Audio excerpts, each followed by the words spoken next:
Hello friend, welcome to my YouTube channel Surya classes.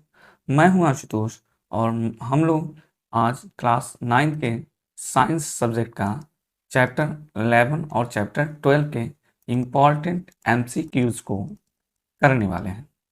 चलिए, chapter 11 है कार्य, ऊर्जा एवं सामर्थ्य। इस चैप्टर का हम लोग एमसीक्यू देखते हैं। पहला, कार्य का मात्रक नहीं है। कौन सा कार्य का मात्रक नहीं है? तो जूल है, जूल है, ये दोनों तो जूल ही एक ही है। न्यूटन मीटर भी कार्य का ही मात्रक है, न्यूटन मीटर को ही जूल कहते हैं। लेकिन किलोवाट घंटा ये कार्य का नहीं मात्रक है, ये कार्य का मात्रक नहीं है। ये किसका मात्रक है? ऊर्जा का मात्रक है। ठीक है, ये ऊर्जा का मात्रक है। तो ऑप्शन बी हमारा सही जवाब होगा। दूसरा देखिए, ये बहुत ही बढ़िया क्वेश्चन है। ठीक, आंसर इसका जरूर गलत हो जाएगा अगर ध्यान नहीं देंगे। एक घर्षण रहित क्षैतिज समतल पर 1 किग्रा द्रव्यमान के पिंड को 2.5 मीटर खिसकाया जाता है, किया गया कार्य होगा। तो देखिए, अगर कोई पिंड है, इसको समझ लीजिए, बहुत ही इंपॉर्टेंट क्वेश्चन है। ये एक तल है। अब ये जो तल है वो घर्षण रहित है, यानी इस तल में कोई घर्षण नहीं है। अब 1 केजी द्रव्यमान का पिंड है, इसको 2.5 मीटर हमें खिसकाना है। अब किसी पिंड को हम खिसकाते हैं तो बेसिकली क्या करते हैं, घर्षण बल के विरुद्ध हमें कार्य करना पड़ता है। क्योंकि यहाँ जो घर्षण है वो क्या है, शून्य है, इसलिए हमारा कार्य भी जो होगा वो क्या हो जाएगा, शून्य हो जाएगा। तो बाकी ये जो चीजें दी गई हैं ये बस क्वेश्चन को फंसाने के लिए दिया गया है। यहाँ हमें कोई कार्य करना नहीं पड़ेगा, क्योंकि हम घर्षण के विरुद्ध ही कार्य करते हैं और यहाँ पर घर्षण नहीं लग रहा है, तो इस कारण से यहाँ कोई कार्य नहीं करना पड़ेगा। अगला देखिए, यांत्रिक ऊर्जा को विद्युत ऊर्जा में कौन सा ऐसा यंत्र है जो यांत्रिक ऊर्जा को विद्युत ऊर्जा में बदलता है? यांत्रिक ऊर्जा को विद्युत ऊर्जा में, वोल्ट मीटर ये तो नहीं, ट्रांसफार्मर ये भी नहीं, डायनमो बिल्कुल, मोटर नहीं। क्योंकि ये डायनमो जो होता है ये यांत्रिक ऊर्जा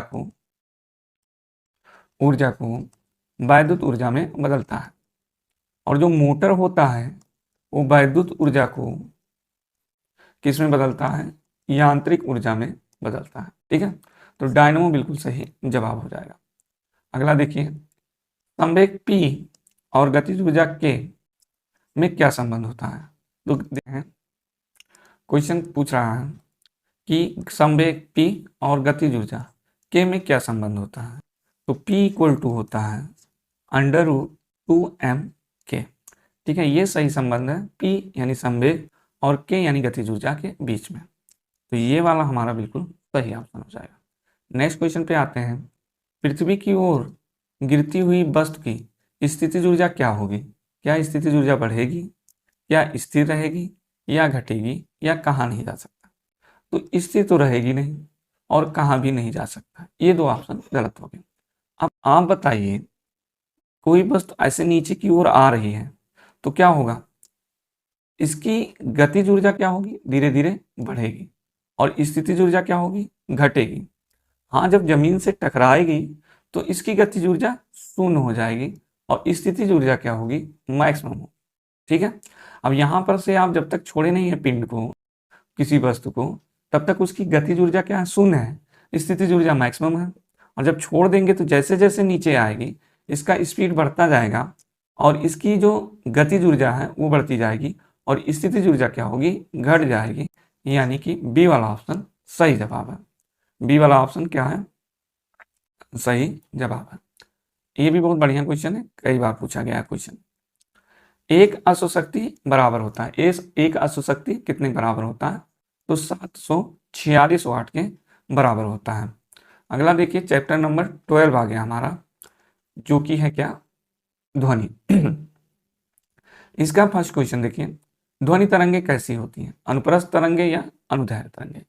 तो जो ध्वनि होती है वो अनुदैर्ध्य तरंग होती है। ठीक है, तरंगे दो प्रकार की होती हैं, अनुप्रस्थ तरंगे और अनुदैर्ध्य तरंगे। ठीक है, तो जो ध्वनि होती है वो कैसी होती है, अनुदैर्ध्य तरंगे। याद कैसे रखेंगे, यहाँ देखिए क्या है, ध्वनि, और यहाँ क्या है, धैर्य। तो ध्वनि को धैर्य से रिलेट कर दीजिए, कभी आप नहीं भूलेंगे। अगला है, तरंगदैर्घ्य का एसआई मात्रक क्या है?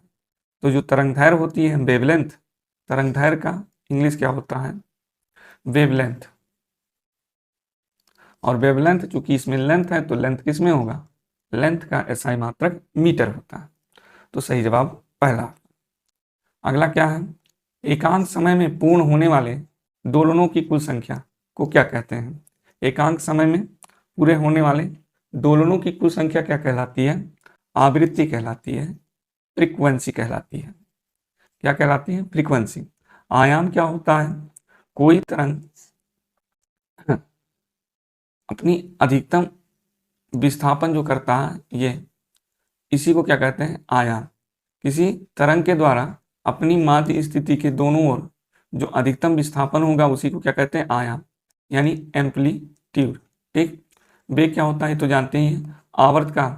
तो एक चक्कर पूरा करने में लगा जो समय होता है किसी भी तरंग द्वारा, जैसे इस तरंग की बात करें तो यहाँ से यहाँ तक चलने में इसका एक साइकिल हो गया, तो एक साइकिल पूरा करने में जो समय लगता है उसे ही क्या कहते हैं? तरंग की आवर्तकाल। नेक्स्ट क्वेश्चन देखिए, तरंग का कौन सा गुण तरंग के तारत्व को निर्धारित करता है? या तरंग दैर्घ्य, या आयाम, या आवर्तकाल, या आवृत्ति? तो जो तरंग की आवृत्ति होती है वो तरंग के तारत्व को निर्धारित करती है। आगे चलते हैं, सामान्य मनुष्य के कानों के लिए श्रव्यता परिसर कितना होता है? यानी एक सामान्य मनुष्य कितनी हर्ट्ज की ध्वनि को सुन सकता है? तो एक सामान्य मनुष्य के लिए जो श्रव्यता प्रास है वो 20 हर्ट्ज से 20,000 हर्ट्ज तक होती है। यानी एक सामान्य मनुष्य 20 हर्ट्ज से 20,000 हर्ट्ज आवृत्ति तक की ध्वनि तरंगों को सुन सकता है। 20 हर्ट्ज से कम भी नहीं सुन पाएगा वो, और 20,000 से ज्यादा भी नहीं सुन पाएगा। अगला देखिए क्वेश्चन क्या कहता है, 20 हर्ट्ज से कम आवृत्ति वाले ध्वनि को क्या कहते हैं? अवश्रव ध्वनि या श्रव्यता परास? ये तो ऑप्शन ही कोई नहीं बन रहा, इनमें से कोई नहीं, ये भी कोई ऑप्शन नहीं। अब दो, या तो अवश्रव ध्वनि या पराश्रव ध्वनि। तो 20 हर्ट्ज से कम अगर आवृत्ति है तो उसे हम अवश्रव ध्वनि कहते हैं, और 20,000 से हर्ट्ज से अधिक आवृत्ति की ध्वनि है तो उसे हम पराश्रव्य कहेंगे। देखिए अगला वही क्वेश्चन भी आ गया, ध्वनि तरंगें जिनकी आवृत्ति 20,000 हर्ट्ज से अधिक है वो क्या कहलाती हैं? अभी हमने आपको बताया, वह पराश्रव्य तरंगें कहलाती हैं। अब देखिए अगला, ध्वनि की गति तापमान के साथ क्या होती है? तो ध्वनि की जो गति है, ताप बढ़ाने पर ध्वनि की गति भी क्या हो जाती है? बढ़ जाती है। क्या हो जाती है? बढ़ जाती है। क्यों बढ़ती है? क्योंकि टेम्परेचर इंक्रीज करने पर जो माध्यम के कण हैं उनकी काइनेटिक एनर्जी, गतिज ऊर्जा बढ़ जाएगी, और इस कारण से ध्वनि की भी क्या होगा? बढ़ जाएगा। ध्वनि की चाल प्रकाश की चाल से क्या होती है? कम होती है, बराबर होती है, अधिक होती है, या कोई नहीं? तो कोई नहीं वाला काट दीजिए ऑप्शन। सबसे पहली बात, बराबर भी नहीं होती है। अच्छा, कैसे पता लगाएंगे? देखिए आसान तरीका है, जब आसमान में बादल चमकते हैं ना तो पहले हमें बिजली का चमकना दिखाई देता है और फिर गड़गड़ाने की आवाज़ आती है। ये आपने 4th-5th में पढ़ा होगा साइंस। तो ऐसा क्यों होता है? वहाँ पर पूछा गया था 4th, 5th या 6th में होगा कि क्या कारण है कि हमें पहले बिजली के कड़कने दिखाई पड़ता है, बिजली का कड़कना, और फिर सुनाई देता है। तो इसका कारण यह है कि प्रकाश की चाल जो है, प्रकाश की जो चाल है वो ध्वनि की चाल से क्या है? अधिक है। तो ध्वनि की चाल प्रकाश की चाल से क्या हो जाएगी? कम हो जाएगी। ऑप्शन ए क्या है? सही जवाब है। अगला क्वेश्चन देखते हैं, किसी माध्यम में ध्वनि की चाल माध्यम के पर निर्भर करती है। किस पे? माध्यम के दाब, आयतन, ताप और आर्द्रता। तो माध्यम के ताप पर निर्भर करती है। अगला देखिए चैप्टर 15 भी कर लेते हैं हम लोग, खाद्य संसाधनों में सुधार। ये बहुत छोटा चैप्टर है, वैसे किताब में तो बहुत बड़ा चैप्टर है, लेकिन इसके बहुत ज़्यादा क्वेश्चन नहीं बन रहा है। खाद को जंतुओं के अवशिष्ट तथा पौधों के कचरे से किस प्रक्रिया द्वारा प्राप्त किया जाता है? अपचयन, अपघटन, उपचयन, या इनमें से कुछ नहीं? तो अपघटन करके हम अपशिष्टों का, पौधों का, जंतुओं के अपशिष्टों का और पौधों का अपघटन करके हम खाद तैयार करते हैं, जिसे हम क्या कहते हैं? जैविक खाद। क्या कहते हैं? जैविक खाद। ठीक है।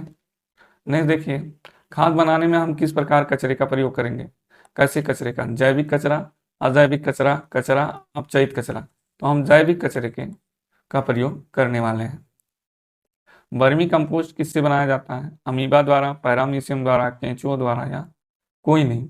तो वार्म, वार्म मतलब क्या होता है? वार्म। यहाँ से देखिए वर्मी कंपोस्ट यानी कि वार्म, और वार्म क्या है? केंचुआ, केंचुओं द्वारा।